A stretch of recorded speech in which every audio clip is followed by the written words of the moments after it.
and I'm dialing in from my home, and Tony is covering at Nexus. Thank you, Tony. It's a group effort today. We're getting it worked out, but I'm glad to see everybody, and I'm glad you can see us. So, And who do we have in the room, Tony? we have with us in the room, we have Alex way in the back of the room. We have Greg, of course. We have Captain Paul. We have Barry. We have Francis and Liz, and of course myself. And I think Drew is joining us at some point, but he hasn't arrived yet. Can you move the camera over just a little bit, the phone just a little bit on the tripod, because we can't see the left side so well. Other way. Oh, well, there's all actually, right, all right, not all that way. There we yeah, are, right there. That's good. that's kind of everybody right there. Yeah, thank you. You're welcome. Well, good morning, everybody. Thanks for your patience.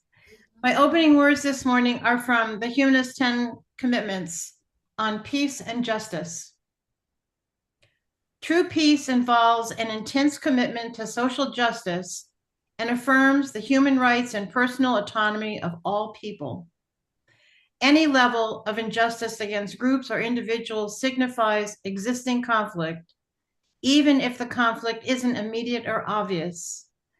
We attain peace only by consistently responding to injustice through the thoughtful conflict resolution that aims to repair harms and ensure a fair and equitable society moving forward.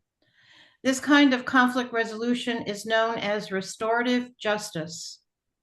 In order to achieve a just, peaceful society, we must all take claims of injustice seriously and ensure that those who are impacted must, by right violations, determine the best course forward. For my announcements today, I'm starting out, unfortunately, with a sad announcement. We lost Doreen Howes this last week. For those of you who did not know, Doreen had been suffering from cancer for a couple of years now. And she had gone down to Mexico for a while for treatments. Then she went up to Illinois, where she has some relatives for additional treatments. And then she decided a couple of weeks ago, after going through 5 weeks of radiation, that she wanted to come down to Florida. So she flew down by herself to Gainesville. And the reason she chose Gainesville is because Gainesville has natural cemeteries, natural burial cemeteries. So she flew down and we hooked her up. Joe Beck hooked her up with his daughter, Laura Beck, who lives in Gainesville. And Laura helped her settle into a place, was a temporary place until she could find an assisted living facility. And she was there for not very long, I think maybe a week, when we got the word that she was moved into hospice. She went into hospice last week, and then we received, and then we decided, a group of us, to drive up to Gainesville and visit her. So myself, Francis, Greg, his wife Tracy, daughter Sylvie, and Amanda Horn drove up to Gainesville last week on Tuesday, and we got to spend a couple hours with Doreen. Frances had purchased some, or had a bird. She had a window in her room, a big picture window in her room, bay window, and outside there was a little garden. And so Frances brought a bird feeder hanger and a bird feeder, and there was already a bird feeder there, but there was no bird seed. So Greg brought bird seed. We filled up her bird feeder so she could lay in bed and watch the birds.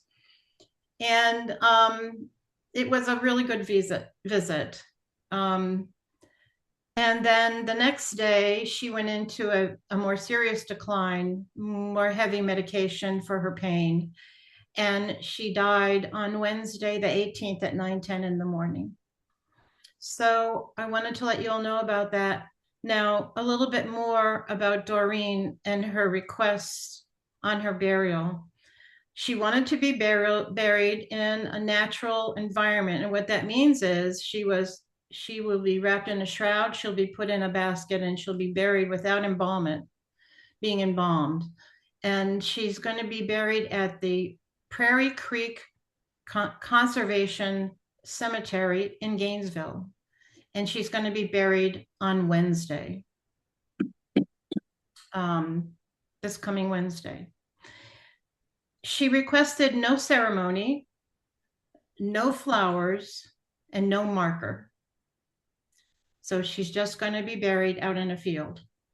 And we are honoring her request, but I think it would be good at some point in time if we could maybe get together and celebrate her life. And I'll keep you posted on that. And Francis, you're here in the room. Do you want to add anything? No. Okay.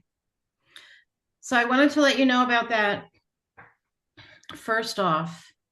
One announcement, I'm only going to make one announcement, and that's for our picnic at Bush Wildlife Sanctuary. That's Saturday, February 28th from noon until 1. And then after lunch, you get to go off and for a $5 fee, you get to take a tour of the sanctuary.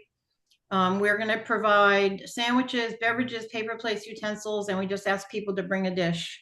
So we hope you'll sign up for that. You have to do RSVP on our website under events, and because we need the head count to determine how much food to bring. And so that's it for my announcements this morning. Now we're going to have our humanist secular moment with Gloria Clark. Gloria. Thank you, Joanne. Well, Doreen is a hard act to follow. I will miss her. You know, her insights, she didn't say a lot, but when she said it, it was right on commentary. So I will definitely miss Doreen. For several years, she's been with us. So I'm so sad. I think it's been about 8 years. Yeah, long time. Also, I'll just mention that she was married to her husband for 37 years. And I think he died probably just before she joined us. I'm not quite sure of the time frame. But they had no children. So. Well, thank you for going to visit her. I'm so glad that you represented us. So let's shift gears here. The last Sunday of Black History Month, so you're going to get me twice today. So I was talking with Frances. Frances and I text a lot, and somehow I was asking her if she knew how we came to get a Martin Luther King holiday. Since it's now under threat in some way, I thought maybe it would be good for us to learn that because it was a lot more complicated than one might think. So that's what my secular moment is about. It's about 3 minutes. As you know, Martin Luther King was a young Baptist minister in Montgomery, Alabama in 1955 when Rosa Parks refused to give up her seat on the bus to a white man. Parks was supported by the local NAACP, and the now famous Montgomery bus boycott lasted for one whole year. I think we forget how much people had to persevere to get these rights. Martin Luther King went on to form the Southern Christian Leadership Conference in 1957, and then led the March on Washington in 1963 for jobs and freedom. He and his organization were leaders in the civil rights movement until his untimely death in Memphis at the hands of an assassin. And maybe we forget, he was only 39 years old. After his assassination, there was a push in Congress to have a day honoring him and his work. The first push came from Representative John Conyers, who introduced the first bill. And it took 2 decades, 20 years, for the legislation to pass federally. It took a lot of action for people like we've heard of Jesse Jackson, Harry Belafonte, Stevie Wonder, Coretta Scott King, and a lot of those kind of luminaries started getting behind this. It was finally approved as a national holiday in 1983 when guess who was president and he had to sign it? Ronald Reagan was president. However, the first celebration nationally of the national holiday was not till 1986. While the federal government acknowledged the holiday, it took until 2000 for all 50 states to do the same and recognize it as a state holiday. So then when all these machinations were going on in all the states about should they recognize it, right? So who were some of the holdouts? So I'll give you a little history of how the states approved this. There seems to have been quite a battle in the state of Arizona, which involved the NFL. The NFL moved the 1993 Super Bowl from Phoenix because Arizona's governor, his opposition to acknowledging it as a holiday, as a legitimate holiday. And then there were the famous ones, Mississippi and Alabama, combined the holiday with Robert E. Lee Day, right? The last holdouts were New Hampshire, right? And guess who was last? South Carolina, right? Echoes of the Civil War, right? South Carolina was the last. So let's look at who some of the first states were that even did it before the national holiday. Illinois in 1973, California and Massachusetts, 1974, made it a holiday. And as to Florida, right, you probably want to know that one, it recognized the holiday in 1978. It was the 11th state to do so before the 1983 federal law. However, as you know, and maybe it still is, in Florida, it's a double birthday for Robert E. Lee. So that's your history of the origins of the Martin Luther King Day holiday. Thank you, Gloria.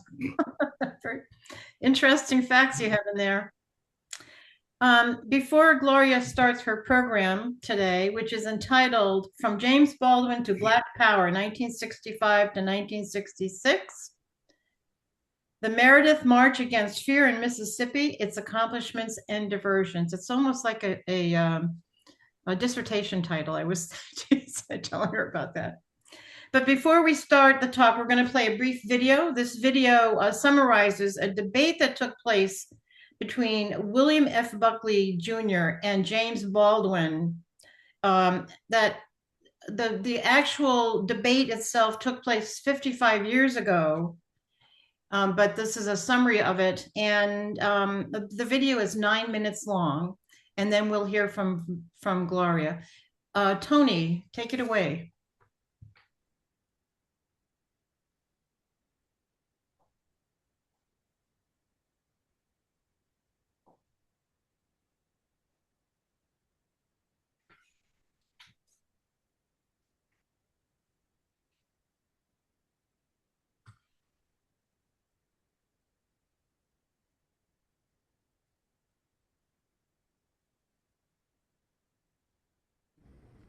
Guys, bear with me. I'm trying to find my way around Zoom.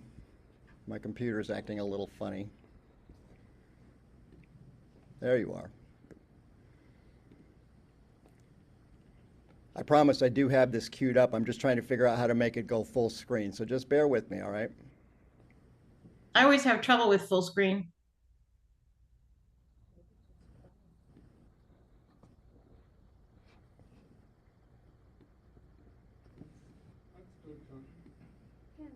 All right.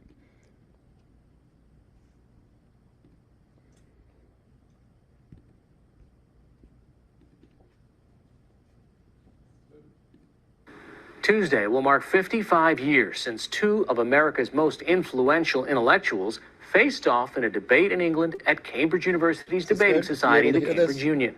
It was a debate about race, one that still fascinates and resonates today and is the subject of a new book. NewsHour Weekend Zachary Green has our story. The trouble in America where the Negro community is concerned is a very complicated one. It comes as a great shock to discover that the country, which is your birthplace and to which you owe your life and your identity, has not in its whole system of reality evolved any place for you. On the evening of February 18th, 1965, two cultural giants, James Baldwin and William F. Buckley Jr., squared off in person for the first time. More than 50 years later, the debate still resonates.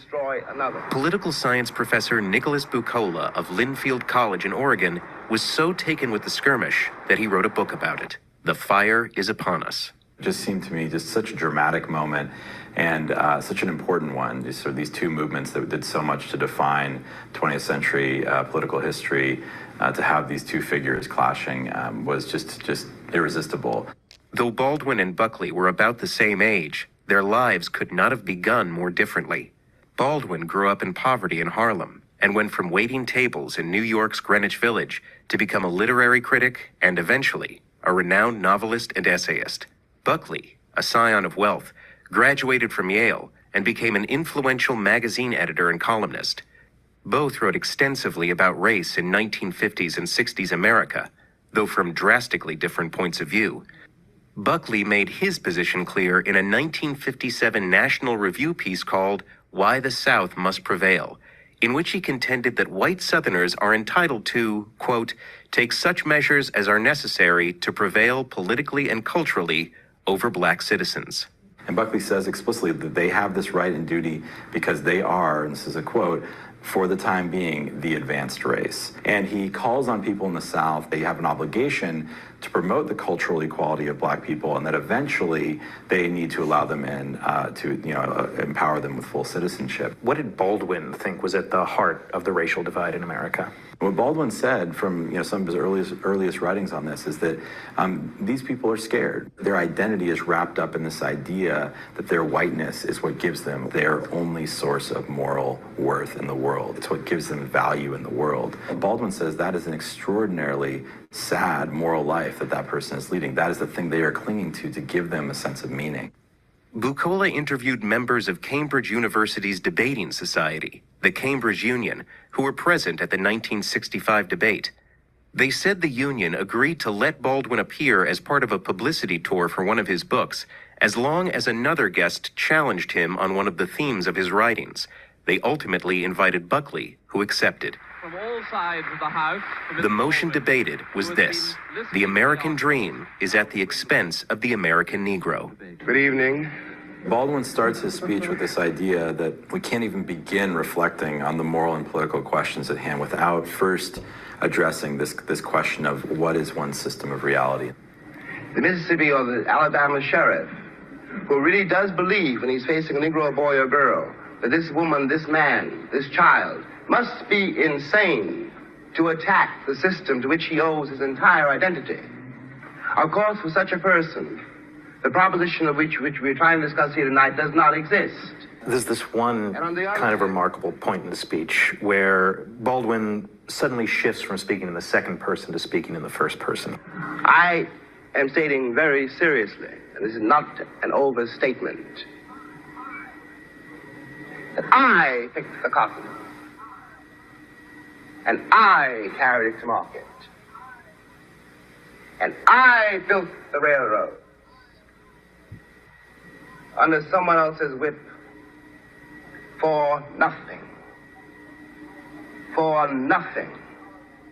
What do you think his purpose was in making this shift? Baldwin wants to call on everyone watching that debate to recognize that white supremacy is not something in the past.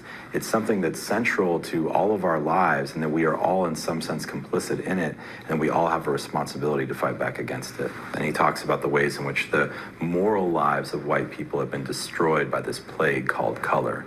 No matter what disaster overtakes them, they have one enormous knowledge and consolation, which is like a heavenly revelation. At least they are not black. Now, I suggest that of all the terrible things that can happen to a human being, that is one of the worst. I suggest that what has happened to white Southerners is in some ways, after all, much worse than what has happened to Negroes there. When Baldwin ended his remarks, he received a standing ovation. Then it was Buckley's turn to take the floor. It is impossible, in my judgment, to deal with the indictment of Mr. Baldwin unless one is prepared to deal with him as a white man. This is a strange argument for many of us to hear, but here's what Buckley had in mind. For Buckley, part of the experience of being treated as a black person was to not have one's ideas taken seriously. And so Buckley's argument was that I will treat Baldwin as a white man, that for Buckley that meant I will take his ideas seriously, and I will call him out for the ideas that I think are dangerous. Buckley went on to describe what he saw as the causes of racial inequality in America. One is the dreadful efforts to perpetuate discrimination by many individual American citizens as a result of their lack of that final and ultimate concern which some people are truly trying to agitate the other, is as a result of the failure of the Negro community itself to make certain exertions which were made by other minority groups during the American experience. Buckley is very careful to say there are individual white people. So it's not a collective problem. There are some bad apples out there, and that needs to be addressed. But then he says, really, the central problem is that African Americans aren't taking advantage of the opportunities that are available to them. At the time of the debate in early 1965, the Voting Rights Act had not yet passed, and black people in the South still faced enormous barriers at the ballot box. At one point during Buckley's remarks, an American audience member interjected. One thing you might do, Mr. Buckley, is let them vote in Mississippi. I think actually what is wrong in Mississippi, sir, is not that not enough Negroes are voting, but that too many white people are voting. The audience laughs, but Buckley is deadly serious about this. He's still supporting disenfranchisement of black people, but he's saying I'll also disenfranchise some white people and leave only a white elite to control the situation in the South. And he's using things like this idea of colorblind constitutionalism as a way to kind of hollow out the accomplishments of the civil rights movement. At the end of the debate, a vote was taken to determine the winner. Baldwin received 544 votes. Buckley, just 164. But Buckley was far from discouraged. He says, I am so proud of my performance that night because I did not give them one inch. That really captures his creed in a very short slogan, right? In Bucola's final analysis, the divide between Baldwin and Buckley is reflective of the political divide facing Americans even today. To be a patriot for Buckley meant standing up for the institutions and ideas that you take to be central to the American political experiment. And he viewed his role throughout his life as being somebody who would be a guardian of those ideals against ideas and institutions and groups that he thought were threatening to those ideals. Baldwin says that patriotism requires a constant criticism, a constant reflection on the ways in which we're falling short of our ideals. And to love one's country means that we have to do that together. It's the foundation of morally how we ought to behave, how we ought to live together, and it's the foundation politically of what we need to do as a country to move closer to justice.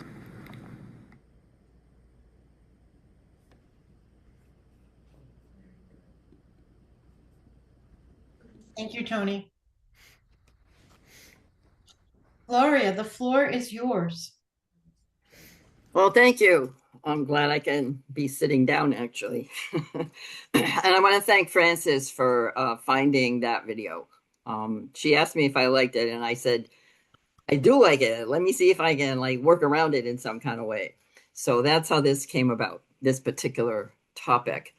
I call it the Meredith March Against Fear. It was June 1966, 1 year after this video. From James Baldwin to Black Power 1 year later. So it's one thing to get laws passed, as we have learned. It's another effort to get them to actually work for you. By 1966, those of us in the civil rights movement, we had the 1964 Civil Rights Act passed, the 1965 Voting Rights Act was passed, and the 1954 Supreme Court decision in Brown versus the Board of Education declaring separate, segregated schooling was illegal. That was the law of the land by 1965, all of those. Yet voter intimidation continued. School segregation remained unchanged in many communities 10 years after the Supreme Court decision, as well as housing and employment discrimination. So James Baldwin was onto something, I would say. in 1965 when he said there's no place for us in America, and that patriotism requires constant criticism. I liked that particular quote of his, to move closer to justice. So in June of 1966, James Meredith, now you may remember that name. James Meredith was he was the first to break the racial barriers at Ole Miss, University of Mississippi in Oxford, Mississippi. And when he did that in 1962, there were major riots and campus protests and all kind of police all over the place. A major upheaval with him breaking that barrier in 1962.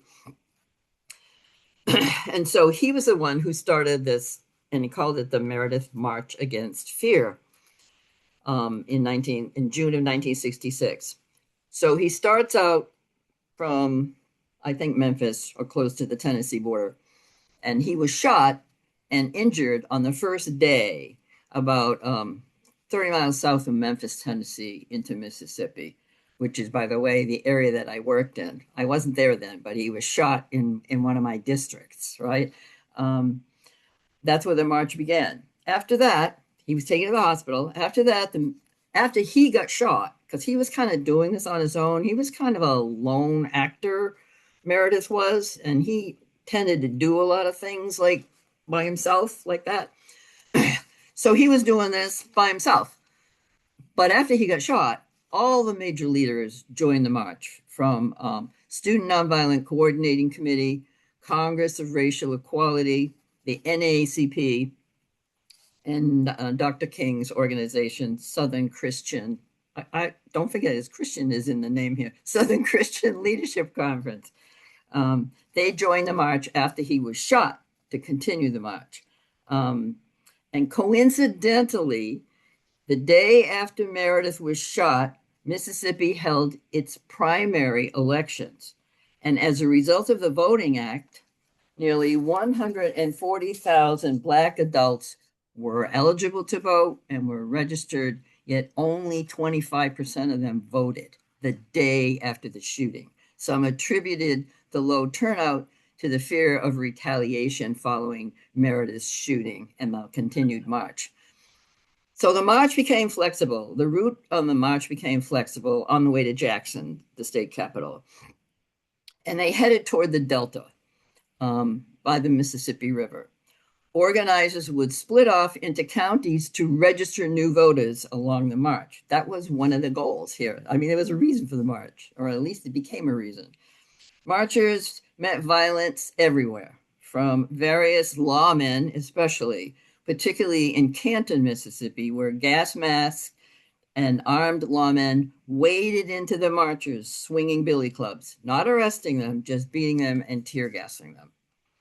The march grew to 15,000 people, and Meredith rejoined the march to Jackson, whose goal was to deliver concrete results for Black people and register new voters along the way. So why is it that you may be unfamiliar with the title of this march? Or maybe this isn't one, didn't resonate the way Selma did. James Baldwin would have an answer. Events overtook the march, altered its focus, and the media found a more captivating slogan that surfaced during the march. And I'll paint that picture for you of how that happened.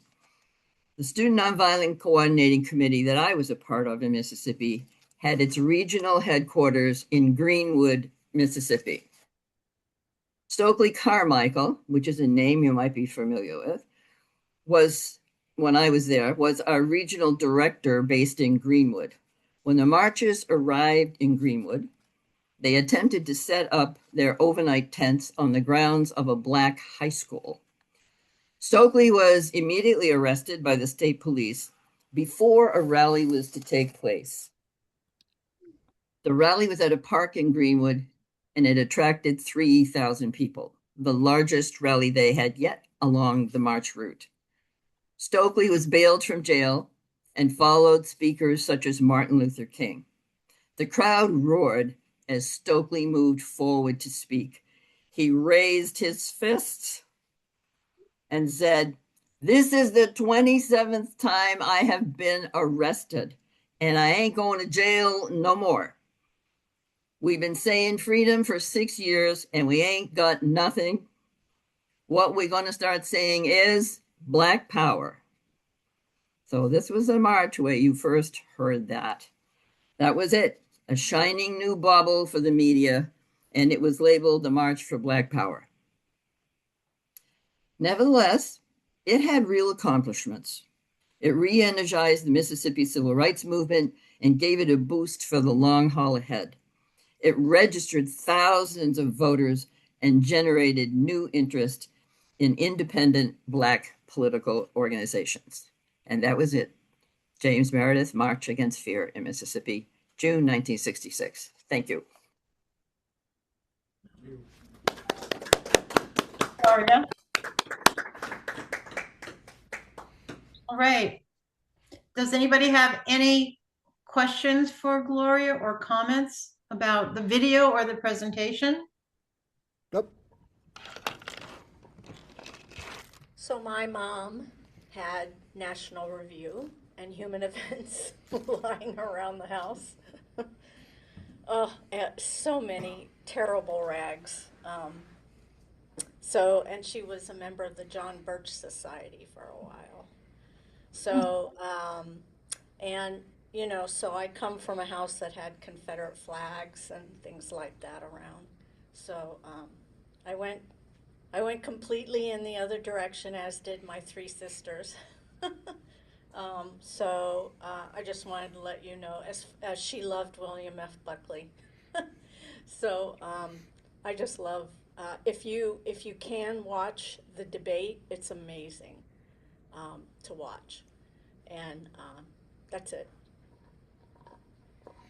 Thanks, Frances, and my sympathies, my sympathies to you, Frances, for having to grow up with that. Oh, I'm so happy you're presenting. Thank you. And by the way, speaking of the John Birch Society, when I got back from Mississippi, my local newspaper wanted to do a story about me going there, and so then I was outed, so to speak.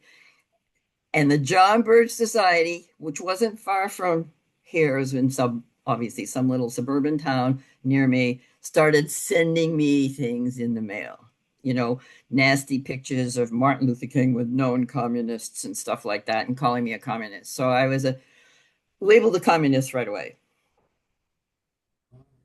Just an interesting aside, when Nelson Mandela and apartheid was being challenged, and my mom made sure to tell me that the ANC was putting tires around, people's necks and setting them on fire. So all the rhetoric she was getting from the white supremacy side of things, I had quite an upbringing, I would say. Anyway. So, of course, Nelson Mandela and Winnie went on to overcome the apartheid and run the country very well, I would say, for a while. Does anybody else have any comments or questions? Oh, yeah. Drew has a comment in the back. We're just moving the mic. Yeah, speak up. The mic is kind of soft to us online here. Thank you, Gloria. Really appreciate it. Did you actually meet Stokely Carmichael? Oh, yeah. He came to visit us on a regular basis. He made us stay up all night into like what we call group therapy with Stokely. He made us cover every little detail of what we were doing and how everybody was getting along. He was really amazing. He was an amazing leader. That's interesting. Because the media kind of portrayed him as kind of a radical, person it's very interesting. Did you find any whites that were supportive down there during your marches? No. No? Wow. No. Well, if they were, they wouldn't dare. They wouldn't say anything. No, they were afraid too. Yeah. They were intimidated too. it's very interesting. Where I was in Holly Springs, Mississippi, there were two historically black colleges in that town. So there was a black middle class there, you know, and so the sheriff always kind of tread a little lightly there, and he was very smart. And he saw what had happened in Birmingham. He saw what had happened in other places where people reacted to the overreactions of law enforcement. And he would come up to us and say, you know, I'm protecting you from the Klan, you know, and that was his position because he didn't want any cameras down there. He didn't want any TV down there. So they started to get pretty sophisticated about how to do things to us without attracting attention. And then I think, like, by that time, as Stokely said, he had been arrested 27 times. He just blew up, you know? So it was before that that I was working with him and found him to be just a great leader, and kept our project and kept all his projects in his regional area, which was the same area as Fannie Lou Hamer run for Congress. He just kept us all in line, and we were considered the most productive area of the state. And part of it was because of his leadership. And part of it was because Gloria Clark was there. That's right. That's right. Yeah, can we, Juanita, you have your hand up. Yes. Gloria, I admire you for all you're doing. And tell us about were you ever intimidated or harmed? And what in your childhood led you to decide to join the march? You know, sometimes I wonder what led me to do it. And the way I looked at it was like, I remember just the Freedom Rides kind of caught my attention in 1961. And I said, wow, people have to do this, you know, in this country. You know, I'm just second generation here, right? And so I'm saying, is this the country my parents really wanted to come to? You know, so I said, wow, I don't think I want to live in a country where Bull Connor is defining the race relations. I think I'd rather be defining them in some way, or changing them. And so that's the way I looked at it. And I said, why didn't everybody else go? You know, that was my whole point of view. So I managed to get on a bus with teachers from New York City and went down with them. And then they dropped a group of us off, and 5 of us in Holly Springs and 5 of us in Greenwood and 5 of us throughout the entire state. So that was how I got there. What was the second part of your question? Well, were you ever fearful? And what was your experience? Yeah, it's really hard to intimidate me. You must have figured that out by now. Well, I was arrested a couple of times and talked my way out of it both times. Right? You know, I just like, one of the things I learned, because I was a white female and I could do it as a white female. And what our local project director under Stokely said to me and my white colleague, after the summer was over, we stayed past the summer into the winter. And he said, you 2 girls, I want you 2 white girls to go into this county because they shot at the boys who were black. They arrested the boys who were white, and we haven't been able to make any headway. I'm going to send in you 2 white girls. And we were the ones that did it because they were intimidated by us being in this position. So we took advantage of their hangups over white females, and we intimidated them. Very good. Wonderful. You know, it's amazing when you hear about the civil rights movement, the amount of courage that people had to muster to defy, and in the face of a tremendous amount of intimidation and outright violence. You know, and we kind of have a similar situation, not as bad now, but people being intimidated by the administration. And some organizations are showing courage and some are not. I just heard this morning that Gallup, you know, the Gallup poll, probably the gold standard for polling, has announced that it is no longer going to approve or disapprove presidential candidate or administration's performance. So, They're not going to survey them. They're not going to survey them. They're not going to report on them. So, and the speculation in the talk that I listened to was because they're concerned about retaliation from the administration, because the administration is not happy with the polls and they're going after the pollsters now and threatening the pollsters. And unfortunately, very sadly, the Gallup organization is no longer going to poll on presidential performance, which is terrible. Well, it was what they said, that they're not going to poll whether this group likes the president or not. That doesn't Right. mean they won't poll other things on the president, I would think. Yeah, well, it was what I was referring to was approval rating. They Right. Yeah. Yeah, we That's have a very comment. specific. Oh, I'm sorry. I was going to say we have a comment from, Francis here in the room. So I read a lot from different areas, different people. So I hear different things like, oh, this is the whites cornered and the white supremacy, Christian white nationalists' last breath, and they're fighting back,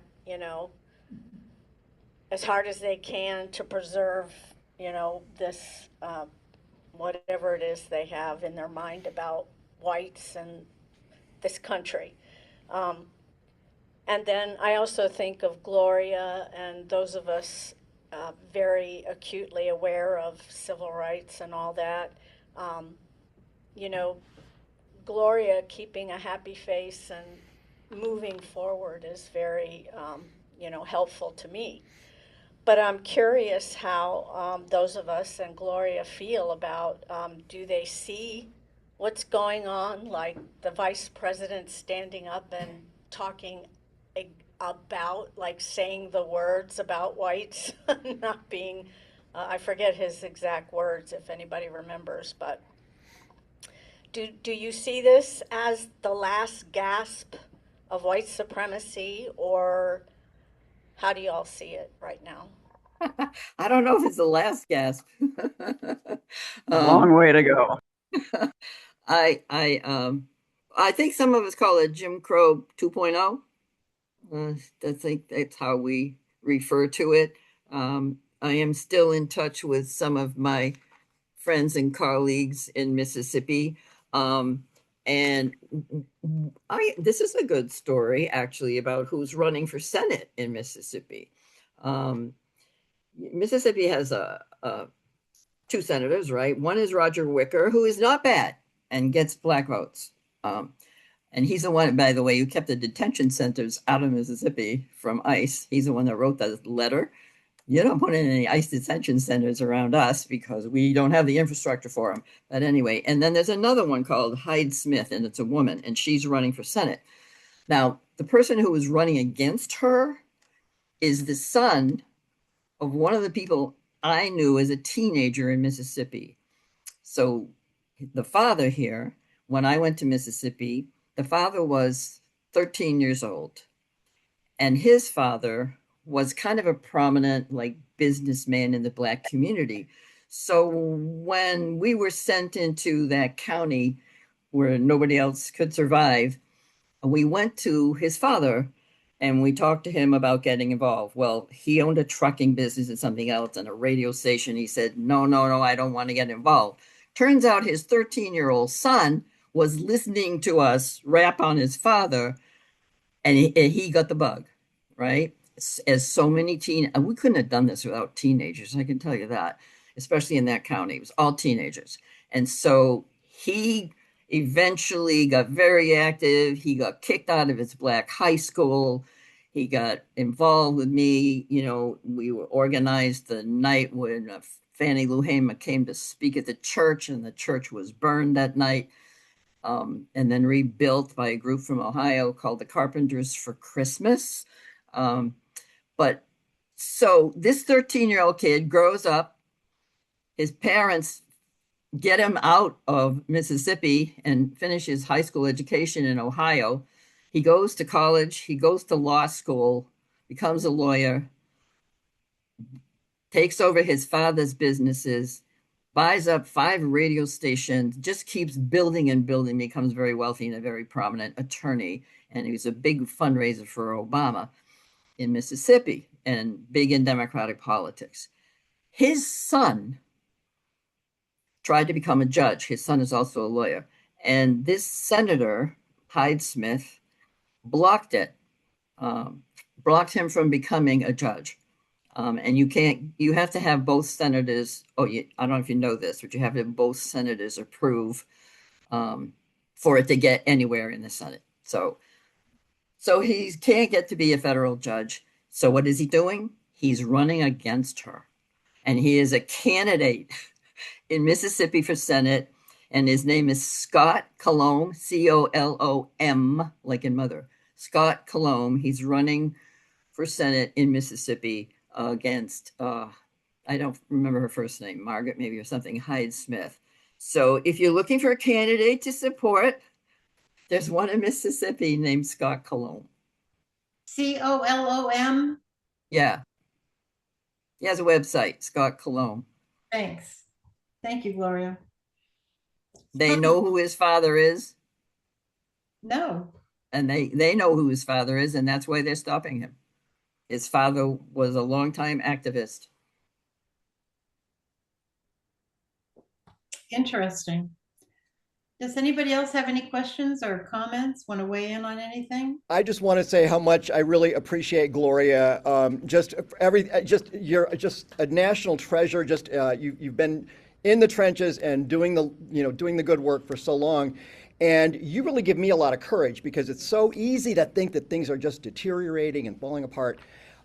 You remind me that, this struggle is as much a part of being American as apple pie, and that, you do what you have to do and you show up, and that's what we're all going to do. So thank you. And also, I can't tell you how many times you have talked me off the ledge on our Wednesday night groups. So thank you so much for that too. All right.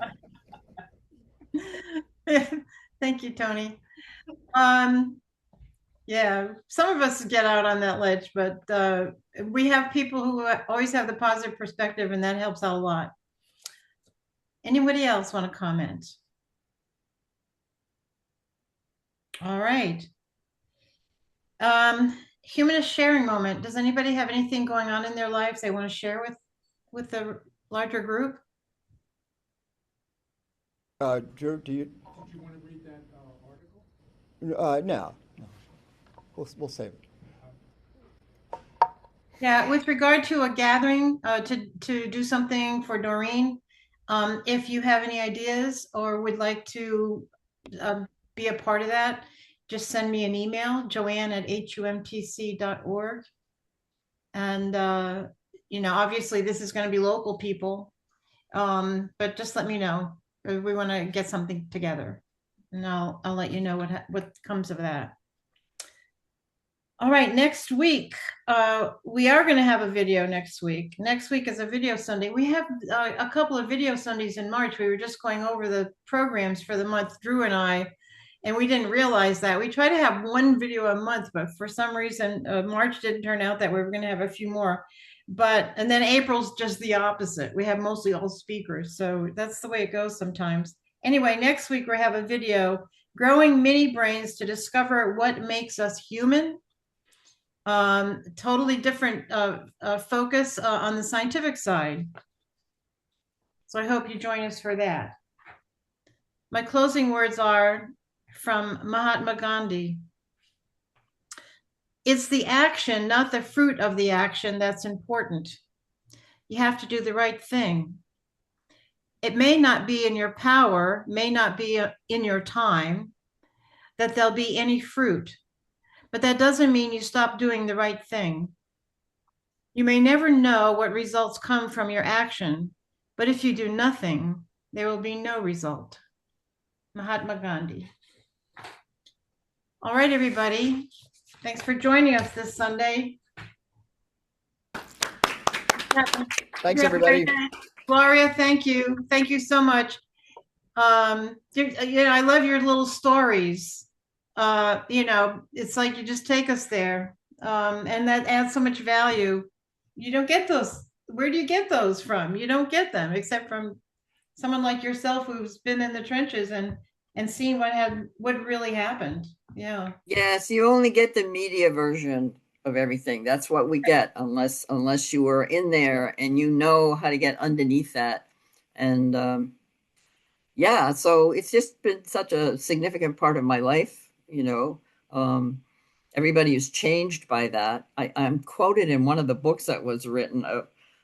My quote was, Mississippi changed everything for anybody who ever went there and did this, something like that. So it changed us all. And some of us do stay in touch with each other. And it's been very supportive. And it also makes me think about the people in Minnesota, the very brave people in Minnesota and what they have done to try to help their immigrant community not be violated as they have been. So and I would imagine that those people in Minnesota are going to remember those days for a long time. Al Hall, you have your hand up? Do you have details on Doreen's interment?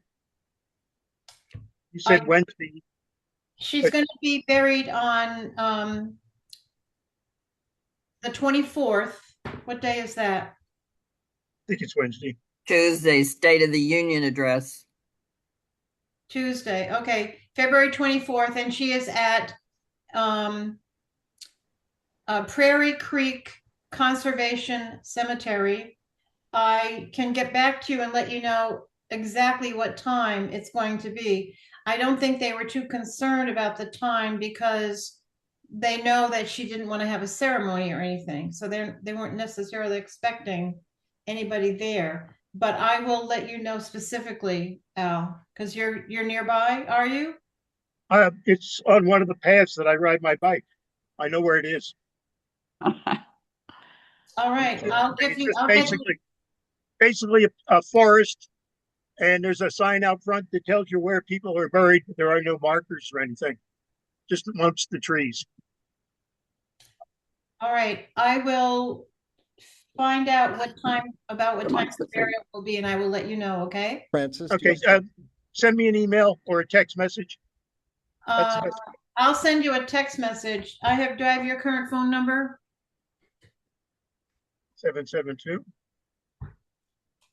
Yep. 201. Yep.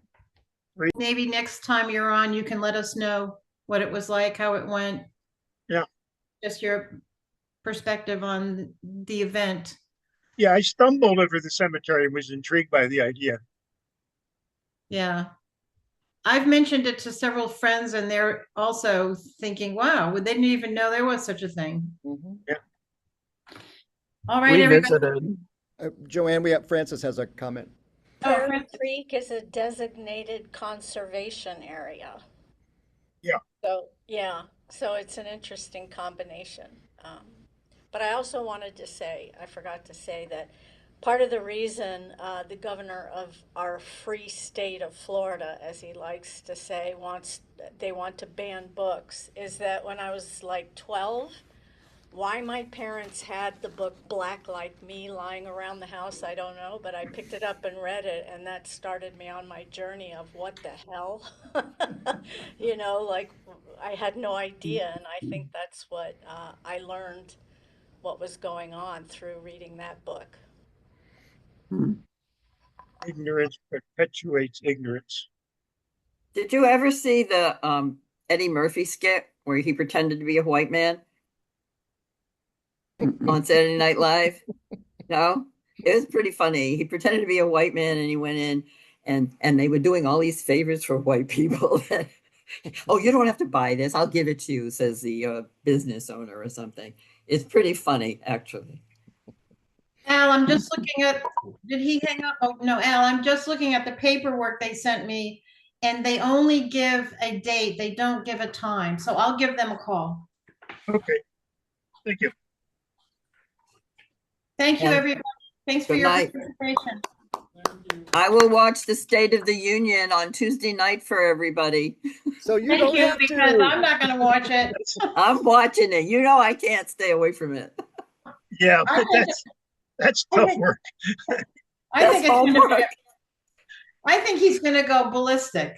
I really think he's going to Yeah, go. well, I want to see it. I want to see it firsthand. I don't want a talking head to tell me about it. I want to see it, and I want to see how the Republicans respond to him and what the Democrats are going to do. I'm sort of like, this is, he's an entertainer. This is serious entertainment, so I'm going to watch. Well, just be on the safe side. You might want to keep a barf bag nearby. I actually laugh. I actually laugh at it. So, like, I'm curious what kind of drugs they pump him full of to get him to be coherent for the first 20 minutes. And whatever the drug is doesn't last very long. Other than formaldehyde. Yeah, I can't wait for the formaldehyde. All right, everybody. All right. On that happy note, The discussion after. have a great week, everybody. That's great. See you Wednesday.